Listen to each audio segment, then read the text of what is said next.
It's time for you to be about your Father's business and stop all that playing.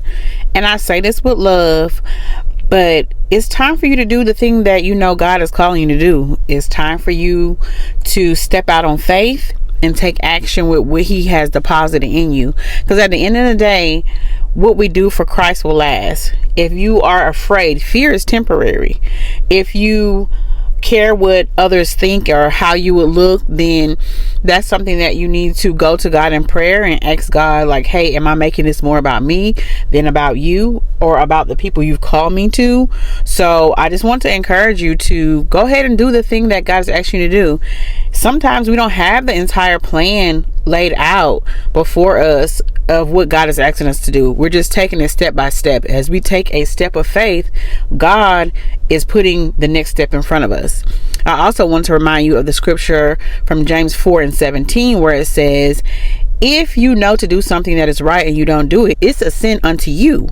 And at the end of the day, God has called you to minister to a specific group of people. That could be a large group, a small group, a local group, an international group. It doesn't matter. Just as long as you are doing His will. Don't be discouraged. Don't overthink it. Don't let analysis paralysis come in and, sow seeds of doubt. Like, how will I do this or how will I get this done? If you don't have clarity, but God is calling you and He's speaking to you and He's giving you a deposit in your spirit and you're having dreams or seeing visions, or even if it's just a small, subtle, word from God to say, hey, go give that person a word of encouragement, but you allow, fear to come in or whatever it is. I want to encourage you to go to God in prayer about what you may find difficult about being obedient, and also if you're able to, add in some fasting days. Fasting helps us to have a larger capacity spiritually, and hear God more clearly, because it's not that He's not speaking to us. It's just sometimes that we just don't hear Him as clear as we need to. So that is something that you can also do. And then just make sure that you're in your word. Make sure that you shut out like all the outside noise.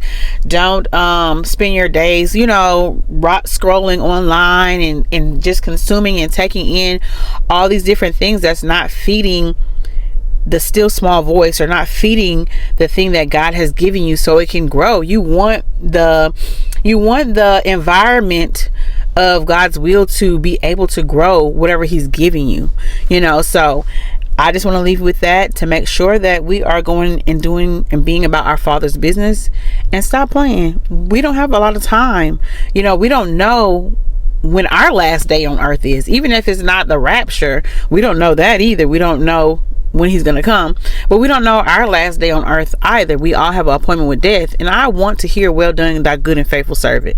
At the end of the day, that's what I want to hear. I want to do God's will. So I just want to encourage you and let you know that I am rooting for you. I know you can do it. Stay close to God. Make sure that you stay prayerful. And until next time, I don't want to say until next time, and with that being said, I will talk to you soon. Be blessed.